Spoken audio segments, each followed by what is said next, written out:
Welcome back to the Deep Dive. We take sources, we dig in, and we pull out the key insights for you. Today, we've got some pretty intense material. It's excerpts from audio titled Trey Gowdy Goes All OUT to Jail Hillary Clinton.mp3. Right. And this deep dive is really focusing on statements from former Representative Trey Gowdy, specifically about the 2012 attack in Benghazi, Libya. Just for context, that was the attack on the U.S. diplomatic compound where Ambassador Chris Stevens and 3 other Americans tragically lost their lives. It became, well, a huge point of political debate and investigation. Oh. So our mission today is really to unpack Gowdy's specific concerns, the questions he was raising, his grievances. We want to give you a direct look into his perspective on the investigation and what he saw as the broader implications for trust in government. Yeah, and listening to these excerpts, you'll definitely hear direct challenges to the official narratives at the time. There's a really strong emphasis on accountability from his side, and also a kind of powerful personal commitment he expresses towards the victims' families. So get ready. We're going to explore the questions he felt lingered, the political dynamics as he saw them, and the real emotional weight this carried. Okay, so let's start unpacking this. One of the first things that really jumps out is Gowdy directly challenging that initial official narrative about Benghazi. What was the core contrast he was drawing? Exactly. He directly quotes what he labels as the president's sort of mantra back then. Things like, Al-Qaeda's on the run, GM's alive. Osama bin Laden's dead. Al-Qaeda's on the run. Right, that messaging. Yeah, that messaging. And he contrasts that starkly with the reality of the attack itself. He describes al-Qaeda, in his words, as standing at the front door of our facility in Benghazi, getting ready to murder our ambassador and burn it down. So for him, this highlights just a massive disconnect between what was being said officially and what actually happened on the ground that night. And he really doesn't mince words about it. He says, quote, "This was never about a video. It was never spontaneous. This is terror. And I want to know why we were lied to." So what does that core assertion tell us about how he was approaching this whole thing? Well, it shows that for Gowdy, this wasn't just about, getting the details right. He framed it as a fundamental issue of credibility. His insistence that it was planned terror, not just some spontaneous protest gone wrong because of a video, that became the absolute foundation for his argument that crucial truths were either being hidden or maybe deliberately obscured. Okay, so building right on that point, Gowdy laid out several really critical questions he felt hadn't been answered. Questions that implied maybe negligence or at least a lack of transparency. What were some of those key questions he kept hammering on? Yeah, he was very systematic about it. He was looking for specific answers. Yeah. He asked things like, can you tell me why Chris Stevens was even in Benghazi the night that he was killed? Mm-hmm. Then, do you know why an ambassador asking for more security days and weeks before he was murdered and those requests went unheeded? That was a big one for him. Right, the security request. Definitely. Also, do you know why no assets were deployed during the siege? Military help. Okay. And do you know whether the president called any of our allies during the attack? Plus, why was Susan Rice on the 5 Sunday talk shows? Yeah. That question really highlighted his concerns about the administration's initial public explanation, the story they were telling right after. Yeah, the narrative shape. Exactly. And finally, do you know the origin of this mythology, that it was spawned as a spontaneous reaction to a video? He really wanted to trace back where that story came from. And he didn't just see these as isolated questions, did he? He connected them to something bigger. That's right. He pointed to what he termed episode of violence after episode of violence in Libya leading up to September 11th, 2012.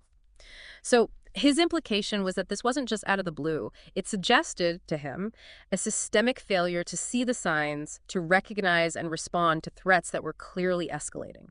Benghazi, in his view, was the result of warnings that weren't listened to. Now, Gowdy also had some, let's say, pointed things to say about the whole political environment around the investigation. How do you talk about Washington itself? Yeah, he painted a picture of Washington as, quote, its own ecosystem, something separate and distinct from what he called real America. He definitely suggested a disconnect there. And he directly pushed back against anyone calling the investigation phony. He said, very emphatically, there is nothing phony about 4 murdered Americans in Benghazi. He also seemed to feel that criticism directed at him personally was purely political. He made that comment, "They wouldn't like it if I cured malaria tonight. I mean, because I'm a Republican," sort of highlighting his view of the partisan divide. Right. And didn't he have that sarcastic comment about the New York Times? He did, yeah. A bit biting. He offered a sarcastic congratulations to the paper, saying it only took 15 months for them to figure out how to spell Benghazi. So how did he tie all these political observations back to the bigger picture, to public trust? That was fundamental for him. He directly linked the integrity of this whole investigation, how it was handled, to the public's faith in government institutions. He asserted that because of situations like this, as he saw it, people have begun to lose trust in the institutions of government. And for anyone asking, why keep digging into this? What difference does it make now? He had a very clear answer. He said, if anyone wants to ask what difference does it make, it always matters whether or not you can trust your government. So for Gowdy, Benghazi wasn't just about Benghazi. It was a crucial test case for whether government could be trusted. Moving away a bit from the sort of political battlefield aspect, Gowdy also came across as having this really deep personal drive behind the investigation. What did he convey about his commitment? Oh, absolutely. He presented himself as completely relentless. He stated, "We will not waver in our commitment to see that justice is done for this terrible act in Benghazi." He made promises like justice will be done. And very notably, he declared, I don't give a damn whose career is impacted. We're going to find out what happened. That's just, a level of personal investment that went beyond just politics. He even mentioned receiving death threats at one point, didn't he? How did he talk about that? He did. He actually framed it with a bit of dark humor, referencing his 16 years as a prosecutor. He said something like, this is not my first death threat. Right. And then added, I'm always happy when it doesn't come from my wife. And this one did not. So I'm going to be fine, and it's not going to keep me from doing my job. It really served to underline his message of determination that he wasn't going to be intimidated. And what were his actual demands for the investigation process itself? What did he say he needed? He was very clear on that. He said, I need all the evidence, all the documents unredacted, no blacked out lines, and I need access to all the witnesses. Full access. And he also made a point about fairness, stating, no one will tell you I'm not fair. And at the end of this, I think you'll say the same thing. He was projecting confidence in his process. Now, one of the most, I think, moving parts of these clips is when Gowdy addresses the families of the victims directly. He had a really specific take on the idea of closure. How did he talk about that? Yeah, that was quite poignant. He started by expressing his deep gratitude and my sympathy to Pat Smith and Charles Woods, the parents of Sean Smith and Tyrone Woods, and really to everyone who loved the four men who died. But then he directly challenged that common idea of closure. He said, quote, my experience is only used by people who have never suffered the loss of a child because there is no closure. Wow. He was making it really clear that he understood, or at least acknowledged, the unending nature of their grief. He wasn't going to offer them some easy fix. So if he wasn't offering closure, what did he promise them instead?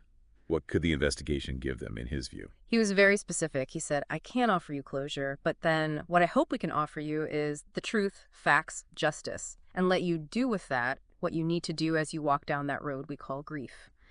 So the offer was information, accountability, not emotional resolution, which he felt wasn't his place to promise. And he finished that part by reassuring them that, quote, the jury has not forgotten. His way of saying that public attention, the demand for answers about Benghazi, was still very much alive.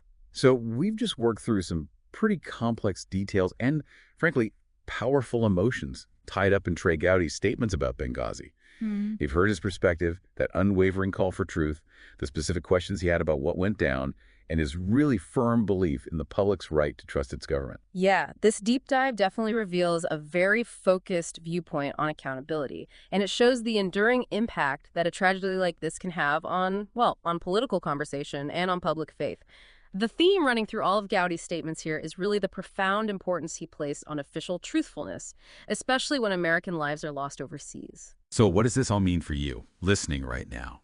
It's worth considering how that intense pursuit of truth, especially after a tragedy, can really shape public perception, and how it affects the relationship between citizens and their government, potentially for years.